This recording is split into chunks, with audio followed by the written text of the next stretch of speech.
Umuulan mga paps, good morning.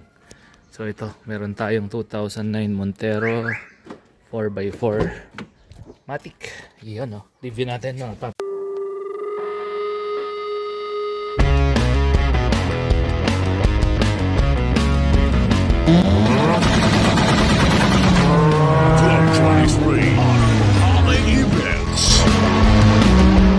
Ano bang meron to? Dito muna tayo sa loob.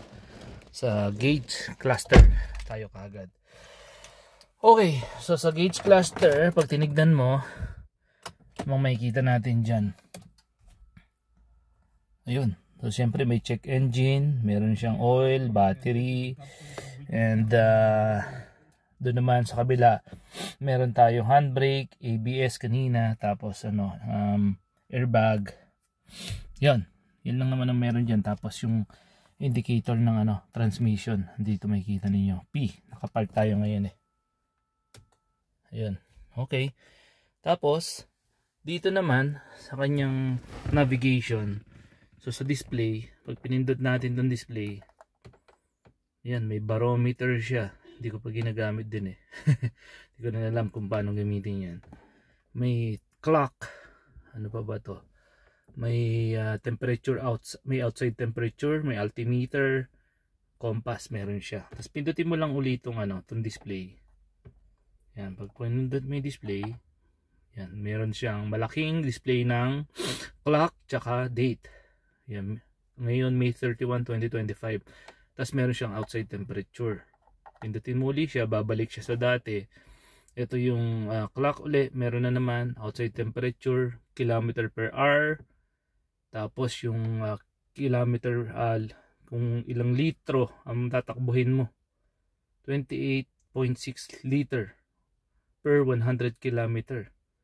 Okay, tapos 212 kilometers, ito na yung tinatakbo ko. And then meron tayong indicator na digital ng ng gas level. Yan, okay. So baba natin dyan. Okay. Tapos dito naman, so syempre meron tong nandito naman yung control para dun sa air vent. Meron dun sa paa. Ano ba to? Bakit sa paa siya nakatutok? Kaya pala hindi pala paa. Dito sa dibdib. Dito sa paa, tsaka sa dibdib, tapos sa paa lang. Tapos ito naman para dun pagka medyo mahamog yung windshield mo. Okay, tapos ito yung control ng blower niya. Aircon, ito yung niya, AC, thermostat. Alright. Stereo niya, head unit niya, 1 din siya. So hindi na yung stock na palitan na yan. Tapos, aircon sa likod, andito yan. Mamaya papakita ko sa banda sa likod yan.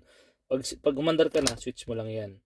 Pero kung ayaw mo switch sa likod, harap lang, patay mo yan. Tapos ito yung 12 volt cigarette lighter.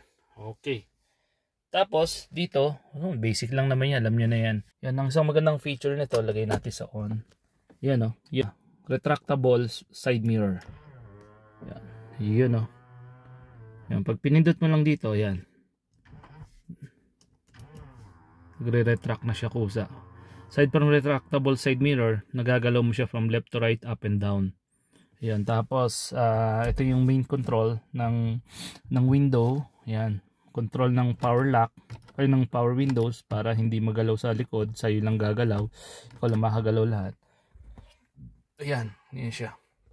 So itong unit natin is Matic transmission 2009 Montero 4x4. Ito yung 4x4 niya. Tapos meron siyang plus, minus. Ayan. 3.2 turbo diesel, DID, CRDI. Okay. Pagdating naman dito sa ang safety features niya sa driver side, meron siyang SRS airbag. Yan. Tapos meron din sa passenger. Alright. Tapos dito naman po sa sa headroom niya, meron tayong lalagyanan ng salamin or ng sunglasses o kung ano gusto niyo ilagay. Like dito, meron siyang RFID, auto sweep card. Yan. So dahan-dahan lang po pag pinipindot niyo to, wag medyo barubal kasi nasisira to sakit ng Montero. Tsaka to, yan, nadudurog. Yan. Tapos syempre may ilaw rito, may ilaw diyan, may ilaw diyan, map light. Okay. Tapos aside from ilaw dyan, meron pa uli dito. And then meron dun sa likod. Ayun, mamaya titignan natin. Okay.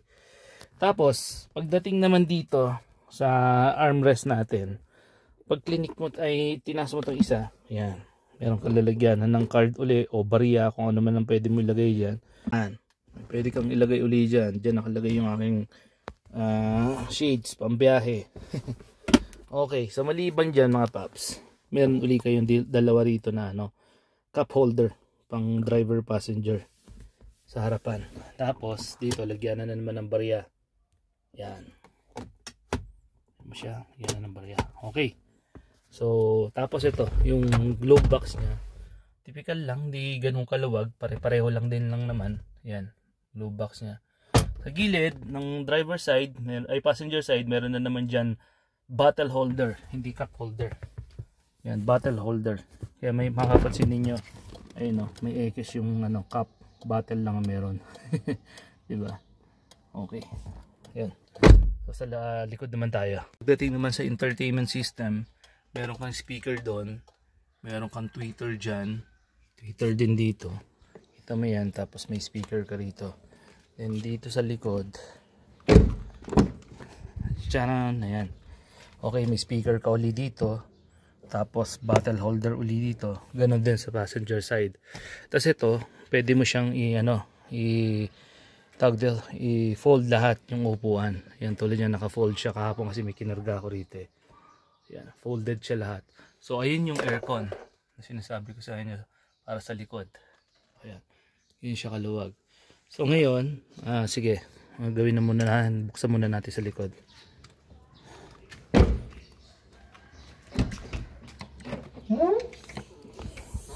Yan, ganito siya kaluwag. Yan, perfect na perfect kung halimbawa gusto niyo mag camping overland. Meron lang kayong foldable na manipis na foam. Latag nyo dyan, pwede na. Kung hindi naman katangkaran yung owner o yung pasahero mo, pwedeng dalawa. Pero kung 7 footer, 6 footer, malamang hindi kumasya dyan. Taas na lang yung paa, ganun.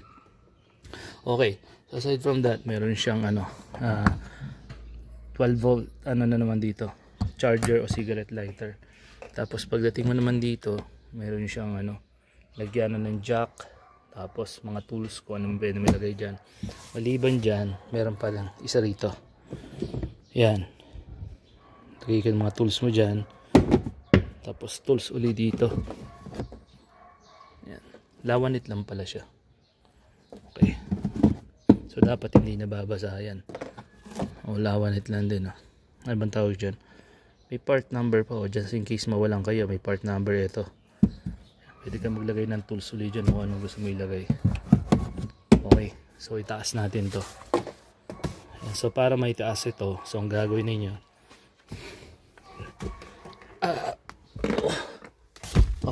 meron pa pala rito maliban dyan. Ayan, may hook ka dito, pwede mong itali kung anong gusto mo itali. Sabi maximum of 4 kilograms. Okay, ganun din dito sa kabila, sabit mo lang dyan. Okay, ilayin natin to. Bigat para maitaas mo to paps, hugutin mo to, hilayin mo to. Ayan. So nahila ko na so ito naman, ito yung kukunin natin. Ito, yan, hilayin mo yan. Okay, pak, pang, ayan na, hila na. Okay, so nahila ko na siya, tumaas na siya. So punta tayo sa gilid.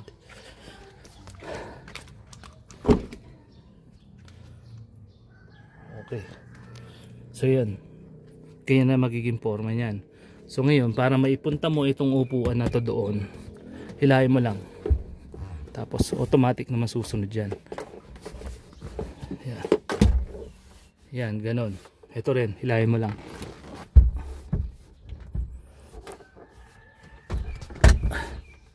Teka, tulak ko, mahirap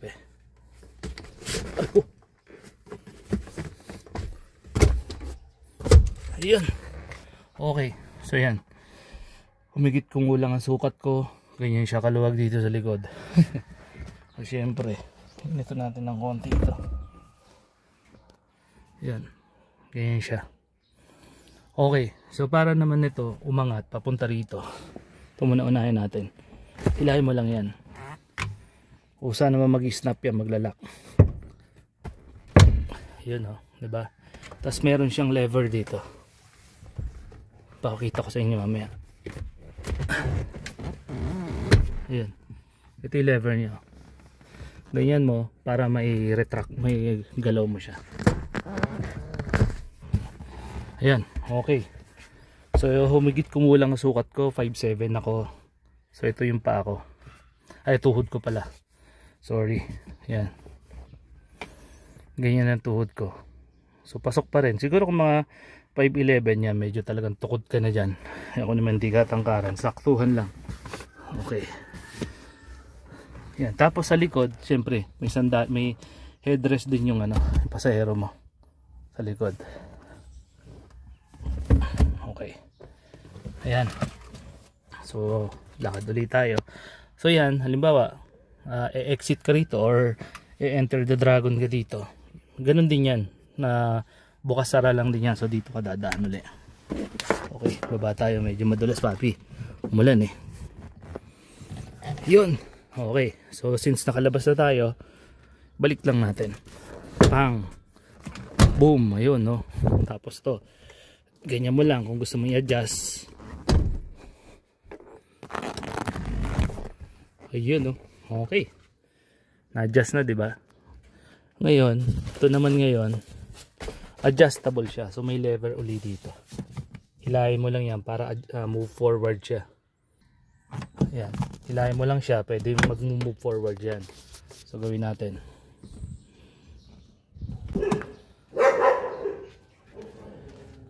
Okay. Sa maliban dyan, meron siyang armrest. Center armrest para sa pasahero mo sa likod. Meron ding cup holder. Meron din bottle holder doon plus speaker. Ganun din dito sa likod.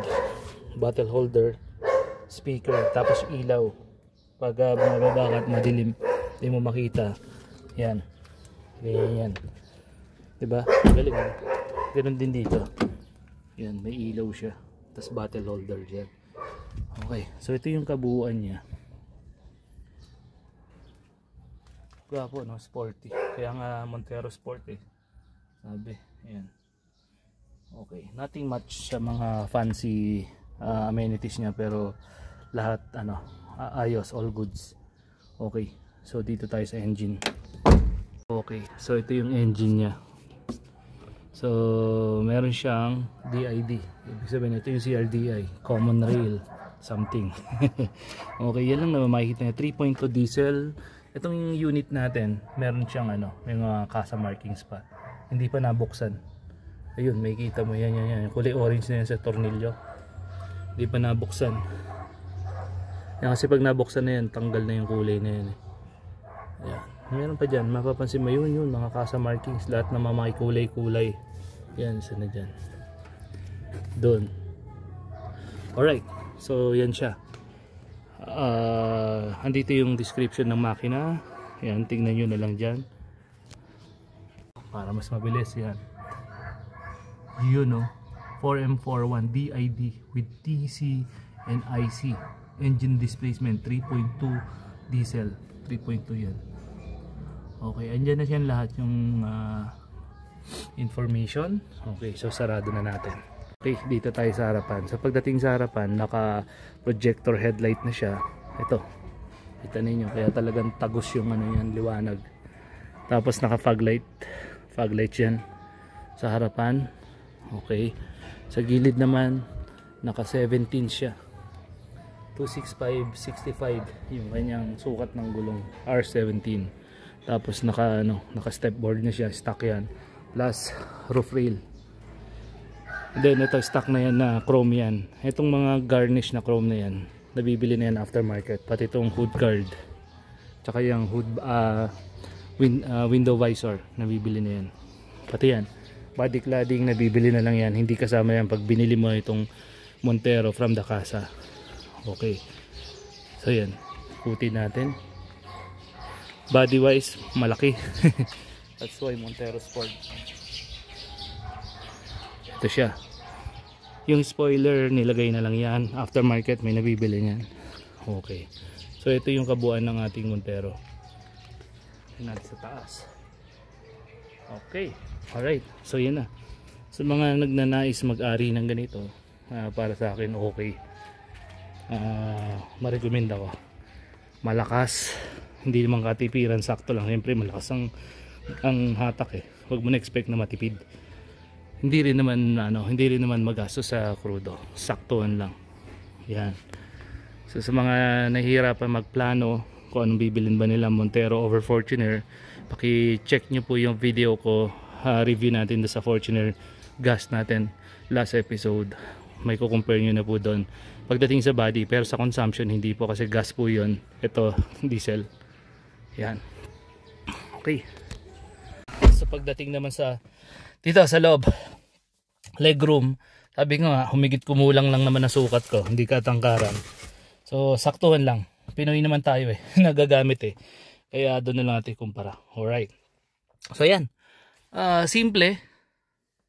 Simple yan ang amenities niya na discuss na natin lahat. Ayun, hanggang doon sa likod, ganun siya. Pogi, no? Okay. So yan.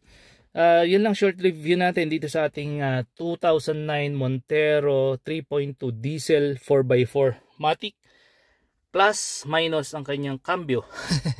Tiptronic kung tawagin. Okay, syempre dating gawin, like, comment, share, and subscribe, and Papi Power. Yun no, pogi.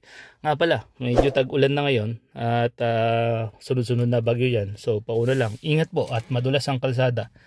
Ride safe and